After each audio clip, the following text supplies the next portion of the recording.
Oh, do but think you stand upon the rivage and behold a city on the inconstant billows dancing, for so appears this fleet majestical.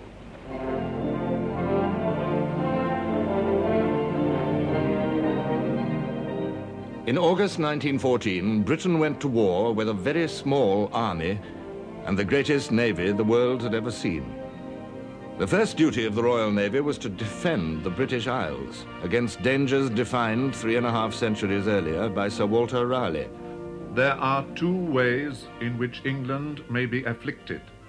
One by invasion, the other by impeachment of our trades.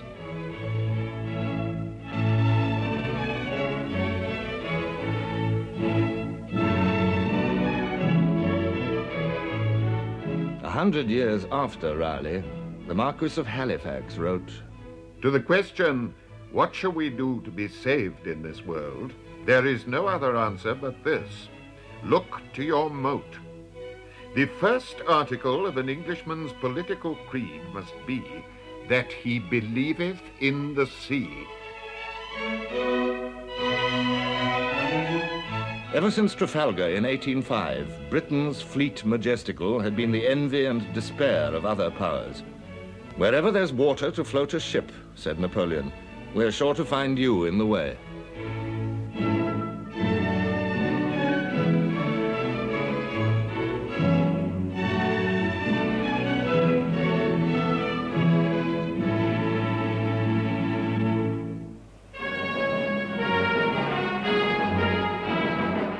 In 1900, Germany began to build a fleet, a battle fleet. Admiral von der Goetz told the Reichstag, "The maritime superiority of Great Britain, overwhelming now, will certainly remain considerable in the future. But she is compelled to scatter her forces all over the world.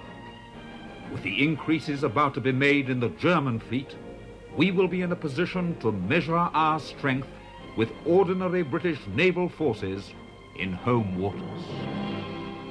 The very foundations of Britain's security were placed in hazard. The threat was unmistakable. Sir Edward Grey, the Foreign Secretary, expressed its full extent. If the German fleet ever becomes superior to ours, the German army can conquer this country. There is no corresponding risk of this kind to Germany. For however superior our fleet was, no naval victory would bring us any nearer to Berlin.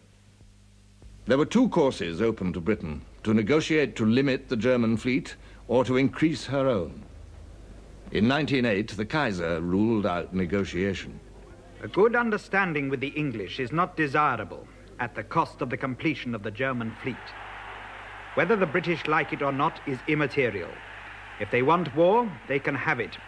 We are not afraid of it. Britain met the challenge by stripping her overseas stations and concentrating her scattered navy in home waters. Sir John Fisher, First Sea Lord, wrote reassuringly, "We will soon have in home waters 2 fleets, each of which is incomparably superior to the entire German fleet fully mobilized for war. So sleep easy in your beds." Battleships and cruisers returned home from distant oceans, a holiday for the Arab smuggler or the Malay buccaneer. Yet this was not enough. In 1906, Britain had launched HMS Dreadnought, faster, bigger, more heavily armed. All existing battleships were rendered obsolete. And in theory, all the shipbuilding nations were now on equal terms. The naval race began.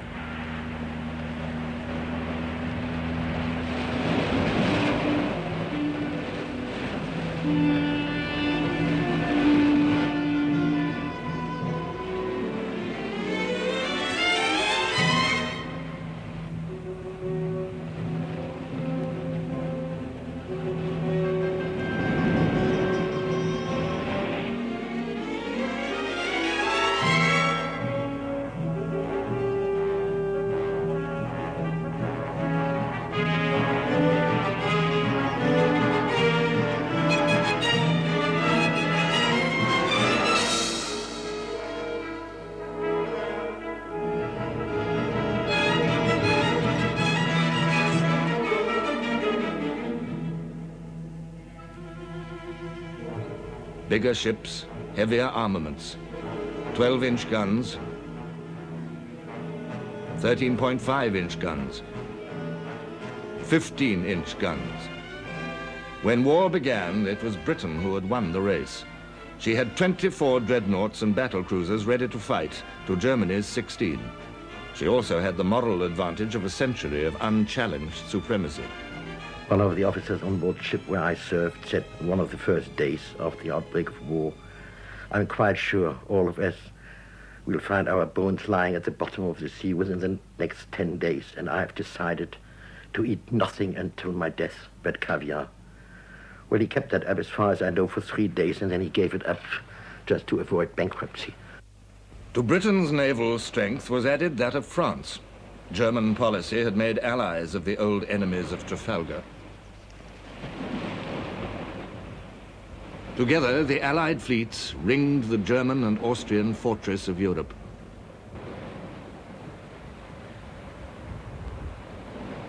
Colonial possessions throughout the world provided the fleets of Britain and France and Germany with bases for supplies and repairs. They also formed a network of radio stations, connecting distant squadrons with their home command. Above all, they served as coaling stations. To steamships, coal was life.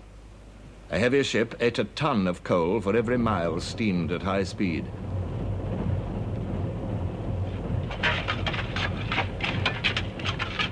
When she refueled, up to 2,000 tons of coal would have to be loaded into her bunkers.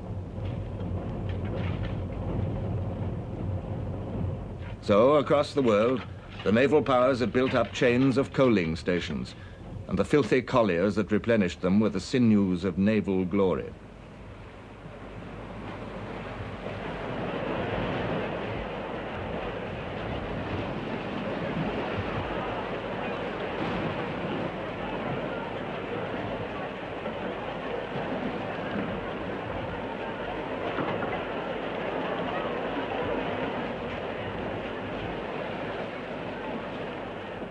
Coaling ship was a hated task which might take from dawn to dusk or longer. It was all right while we was breaking the surface of the coal, but as you got lower and lower into the hole, so it got terrible. In fact, you was eating coal dust all the time we were down there. Your nose got blocked up, your eyes got blocked up, and we were jolly thankful when it was finished. Only one more day of coaling. One more day, oh, rock and roll me over. Only one more day. Only one more day of working. One more day, oh, rock and roll me over. Only one more day.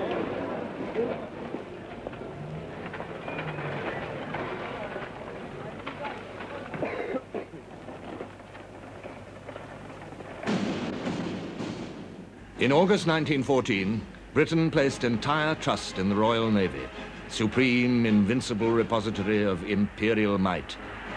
"Sleep quiet in your beds," Admiral Fisher had said. "We will be incomparably superior to the entire German fleet." Yet there were those who were uneasily conscious of new factors.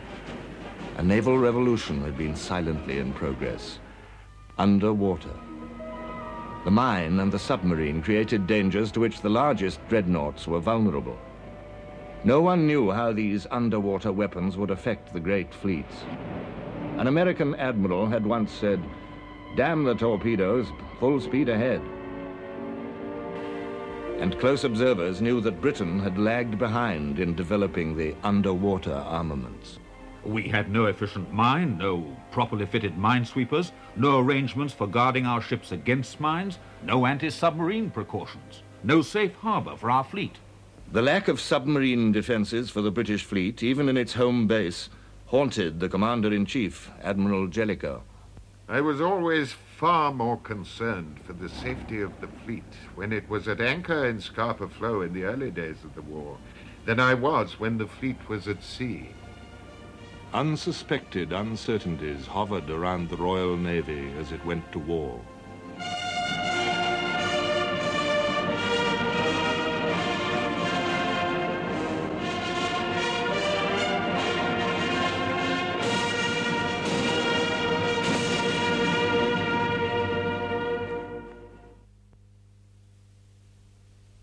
Germany had acquired a colonial empire in Africa and the Pacific, more than 4 times the area of her homeland, and she had developed a huge export trade. In the Far East was the only naval force outside the North Sea that carried the flag of Imperial Germany, the German Asiatic Squadron under Admiral Graf von Spee. This alone defended Germany's Pacific colonies. The Allies planned von Spee's immediate destruction. Take away his bases, his radio and coaling stations, and his squadron would be helpless.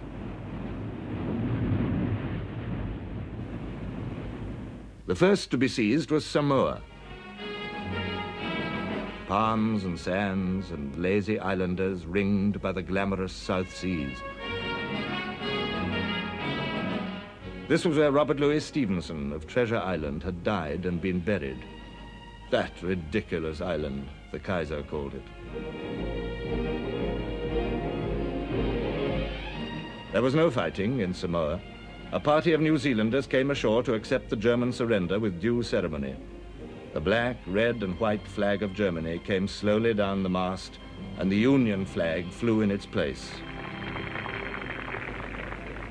On the same day, the BEF was marching back from Mons and Le Cateau in dour exhaustion.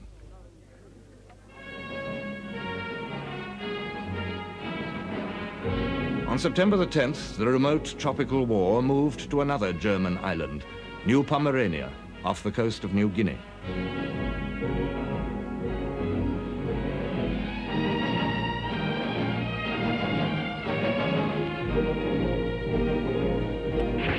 There was a brisk action, ending in an Australian victory. On September the 15th, the whole of German New Guinea surrendered. Australia, in her first campaign of conquest, had added 90,000 square miles to the British Empire at a cost of 6 dead and 4 wounded. But Germany's strongest Pacific colony and von Spee's main base was Tsingtao on the Kiao Chau Peninsula of China. Its governor telegraphed to Berlin, Tsingtao is impregnable. It cannot be taken from the sea, and no one would try from the land. But it could be besieged. Japanese, British, and Indian troops landed on September the 2nd.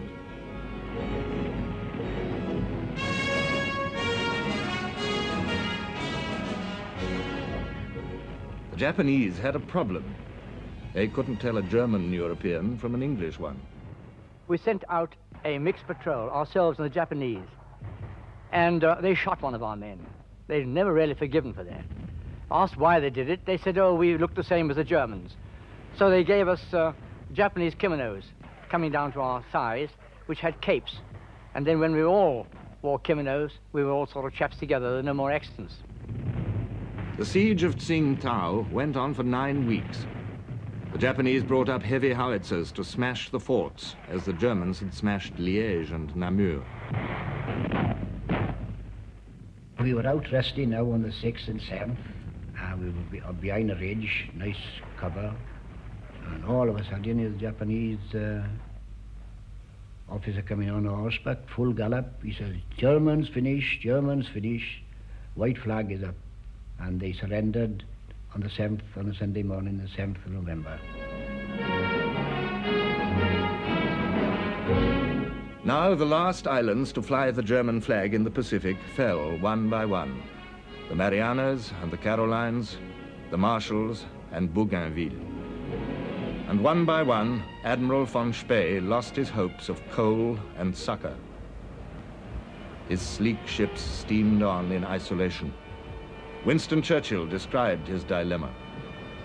With the blockade of Tsingtao, he was cut off from his only base on that side of the world.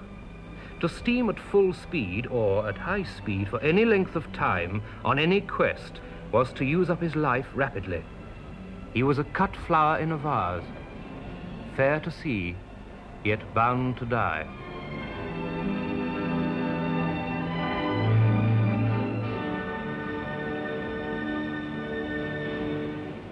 Germany's African empire was crumbling too. In August, Togoland fell. In September, the Cameroons. Southwest Africa was attacked.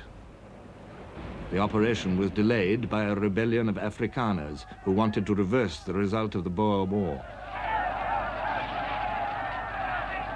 Rebels were killed, dispersed, or captured, but the Germans had been granted a respite.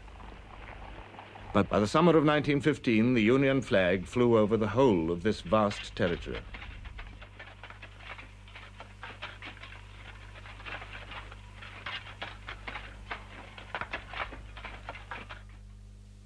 The first invasion of German East Africa ended in rout.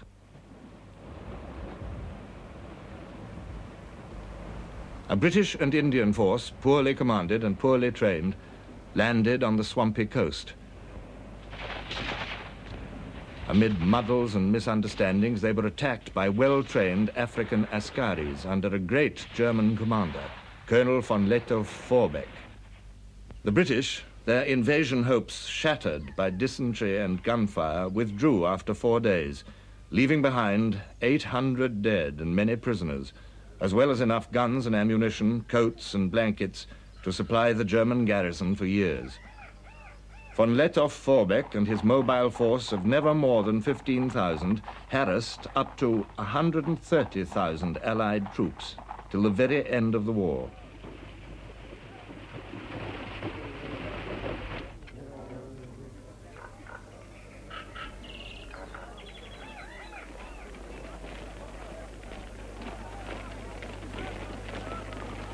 East Africa held out, but the German Empire had disappeared from the map.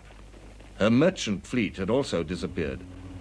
The blockade mounted by the British Navy on the first day of war was doing its work.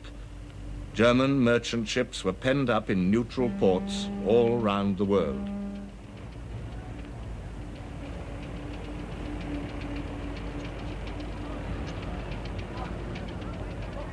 Ships of neutral nations were prevented from bringing her any materials of war. This created an instant source of friction between Britain and America. Lloyd George wrote, Germany's chief power was on land, Britain's on the sea. Germany's invasion of Belgium, her devastation of France, might arouse disinterested wrath in America, but it did not touch American pockets. On the other hand, Britain's firm measures to prevent contraband of war from reaching Germany, and her wide and constantly widening interpretation of contraband, caused serious inconvenience to American shipping and direct interference with American business. It was a test of diplomacy, as Britain and Germany competed for America's sympathy. President Wilson's confidential advisor said, "The British have gone as far as they possibly could in violating neutral rights, though they have done it in the most courteous way." President Wilson had determined to keep America out of war. He contented himself with protests. And now, under the protection of the Royal Navy, soldiers from Britain and the British Empire poured unmolested into France and Egypt.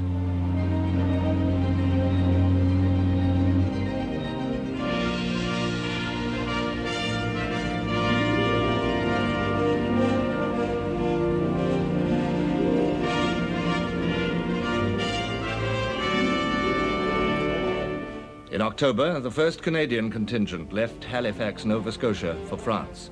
Over 31,000 soldiers, the greatest concentration ever carried by ship in a single journey.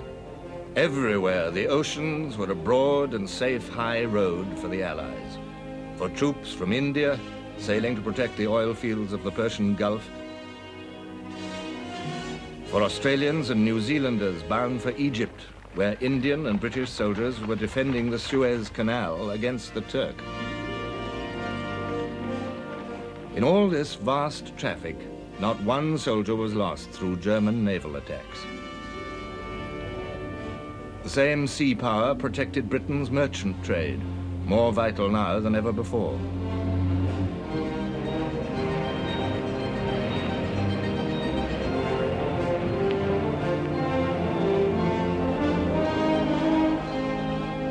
Everywhere, the Allies sailed safely over the oceans under the wing of the Royal Navy.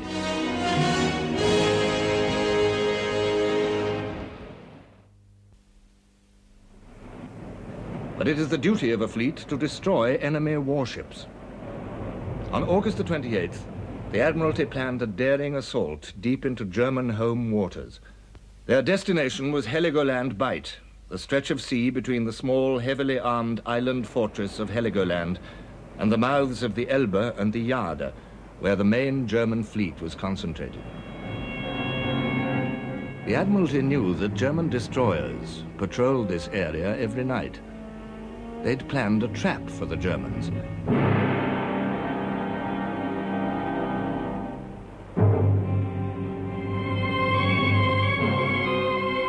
But when German light cruisers appeared on the scene, the British destroyers found themselves in difficulties.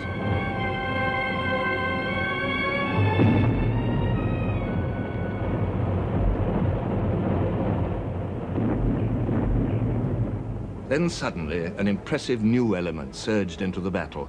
Admiral Beatty's battle cruisers racing into action. They quickly pounded the German cruisers into wrecks with their big guns.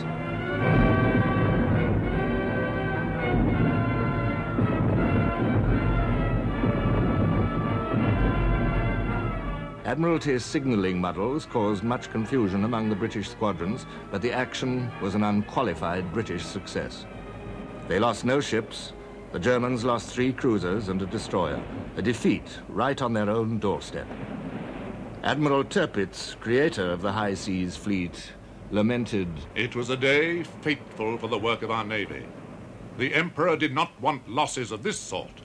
Orders were issued by the Kaiser, framed to restrict still further the initiative of the Commander-in-Chief of the North Sea Fleet.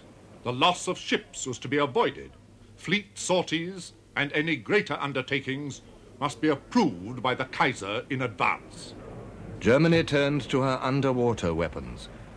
The frightening potential of mine and torpedo was still a haunting enigma.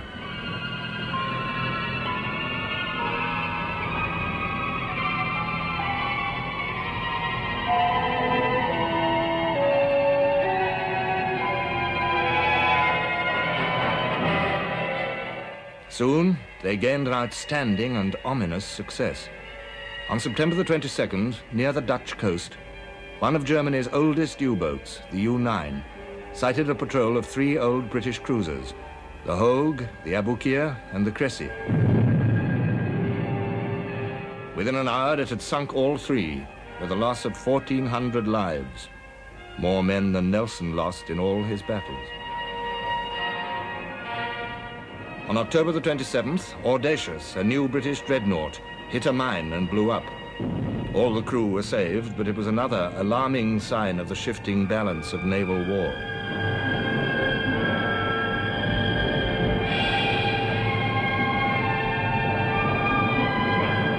On the surface, too, Germany still boasted one conspicuous success.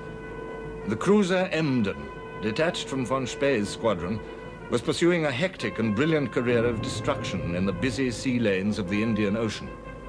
She was a scarlet pimpernel of the sea, gallant, elusive, always springing surprises on her pursuers.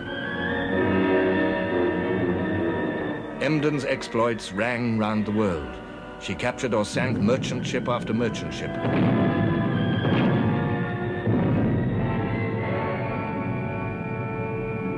If they were colliers, she filled her bunkers and took a new lease of life. 8 British men of war combed the Indian Ocean for her in vain. Marine insurance rates rocketed. She delayed the sailing of a New Zealand troop convoy.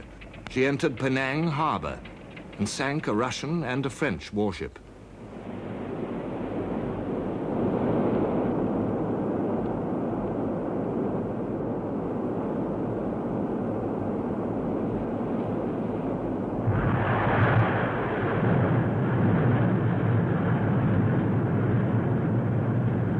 One night she entered the port of Madras and switched on her searchlights. Her guns blazed away at the shore oil tanks. They were wrecked, and 1.5 million gallons went up in smoke. In Britain, the Admiralty's prestige was shaken, as even the First Lord, Winston Churchill, had to admit. The press and public were not in a position to understand all that the Admiralty was doing. They saw only a few German cruisers doing whatever they chose and sinking British merchantmen. A great deal of discontent began to make itself heard and felt. After 2 profitable months, Emden sailed to the Cocos Islands and sent a landing party ashore to wreck the radio station.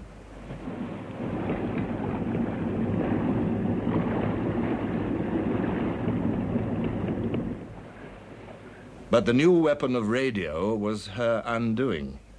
The operator had already signaled for help, and the Australian cruiser Sydney was on her way.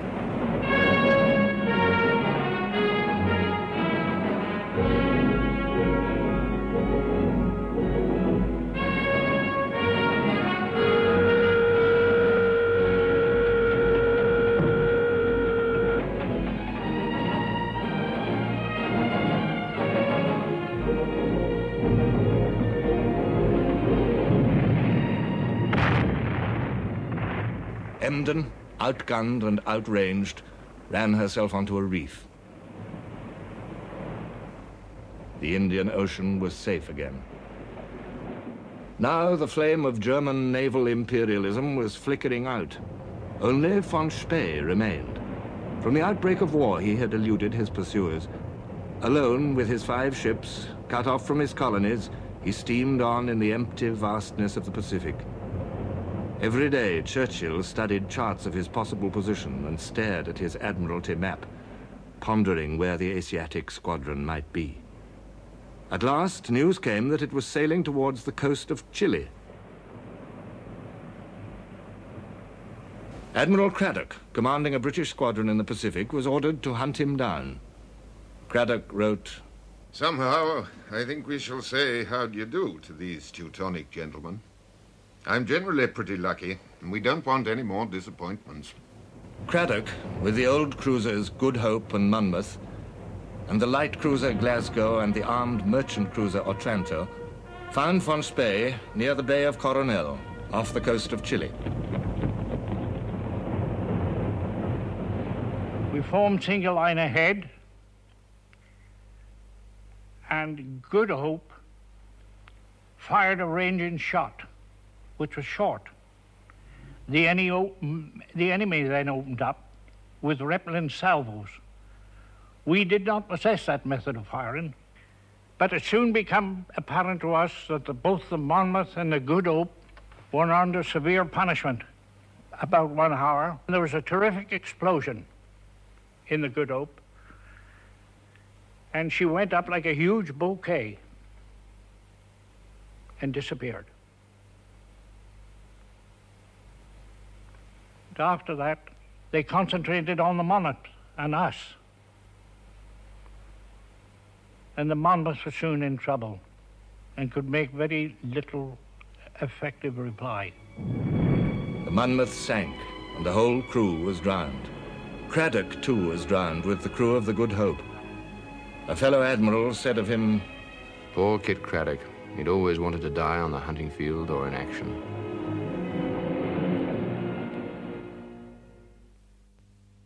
News of the black defeat at Coronel staggered a British public reared on the legend of an unconquerable navy.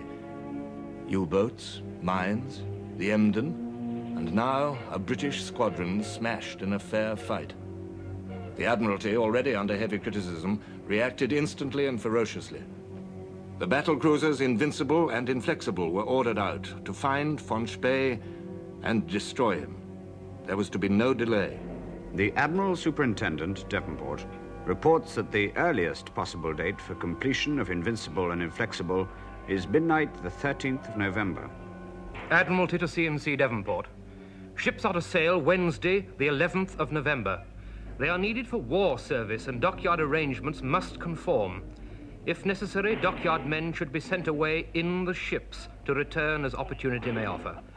You are held responsible for the speedy dispatch of these ships in a thoroughly efficient condition. On Wednesday, November the 11th, the 2 great ships under Admiral Sturdy steamed south towards the South Atlantic and the Falkland Islands.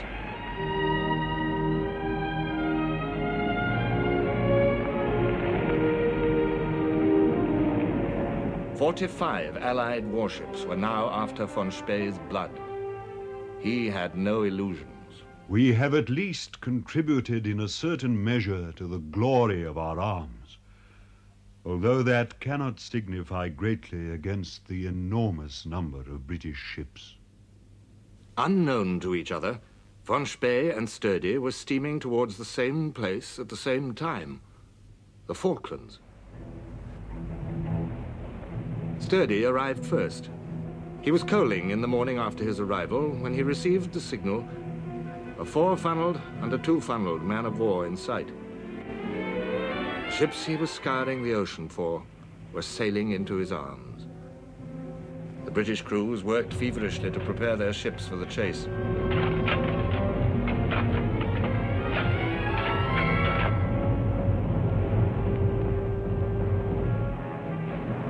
The Germans at first thought they had surprised a cruiser squadron. Then, suddenly, the Germans saw the tripod masts. Battle cruisers. They meant certain death. The battle cruisers swept out of the harbor. For 3 hours they chased Von Spee, eating up his 15-mile lead. At 9 miles, Sturdy opened fire. The Scharnhorst and the Gneisenau fought back gallantly, but they had no hope. We could feel 1 or 2 shots coming, and hitting us, we could hear the shots piercing in the funnels and the superstructure and the casings. But we were assured from time to time from the bridge that all was going well. Sturdy's advantage was overwhelming. The British gunnery was uneven, and many shells that did land on target failed to pierce the German armor.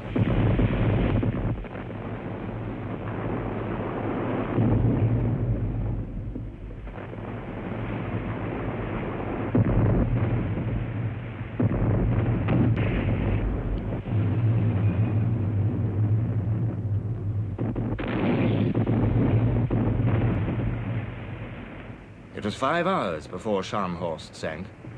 Gneisenau soon followed her. The Kent finished off the light cruiser Nürnberg. She was on fire, forward and aft, and some of them were jumping into the water on bits of wreckage so as to try and get to us, but the seas were icy cold. We all had the impression that those Germans were very, very plucky people. I actually saw one man pull out the flag that was aft, how he got hold of it, and I saw him as he was sinking under the water, still waving that flag as that ship went down, much to say, Deutschland still über alles. Only 1 light cruiser escaped. Coronel was avenged at the expense of 3/4 of the battle cruiser's ammunition and some disturbing questions about the quality of British gunnery. A month later, on the other side of the globe, another battle raised more questions, this time about British signaling. A British battle cruiser force in the North Sea met a smaller German one near the Dogger Bank.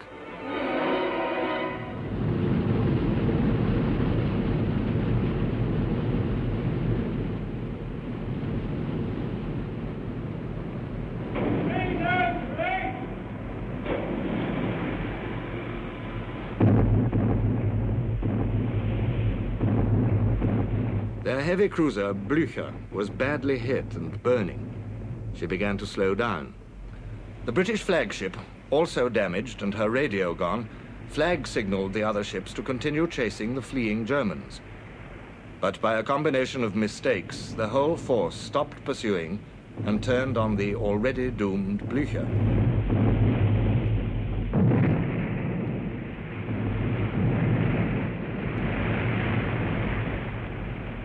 We annihilated her, brought her to rest, and she was in a very bad position.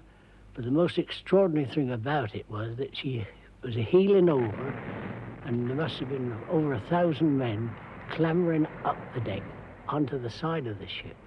And as she steadily rolled over again, so they was sliding down the side of the ship into the water. The German battle cruisers escaped. Safe in harbor again after their brief foray, they returned to their old passive role. But recreation was not victory. The German fleet had little to show after 6 months of war, except confirmation of the Kaiser's fears. The British Grand Fleet was too strong for them. Morale was in danger. The Kaiser had to issue a special order to his fleet. I urge you to maintain a spirit of cheerful fulfillment of duty, even when there has so far been no opportunity in the face of the enemy, or where, in all human probability, no such opportunity is likely to occur at all. The German Navy had failed. But the British had not entirely succeeded. 6 months of war had revealed ominous weaknesses in British training. It was a fine training of character and seamanship in the long tradition of Drake and Nelson, but less adapted to the technology of modern naval war. At Dogger and Heligoland, there had been grave signaling errors. At the Falklands, Sturdy's guns took 5 hours to sink Von Spee, whereas at Coronel, Von Spee had destroyed Craddock in an hour. The main base at Scapa Flow was still weakly defended against U-boats. Thoughtful observers noted defects in British equipment and in tactics. The long lack of a naval staff was beginning to tell. Yet the balance sheet was decidedly in Britain's favor. The German Navy might still be powerful and intact, but her fleet was penned up in harbor. Her merchant ships had disappeared from the seas, and all her colonies had been seized.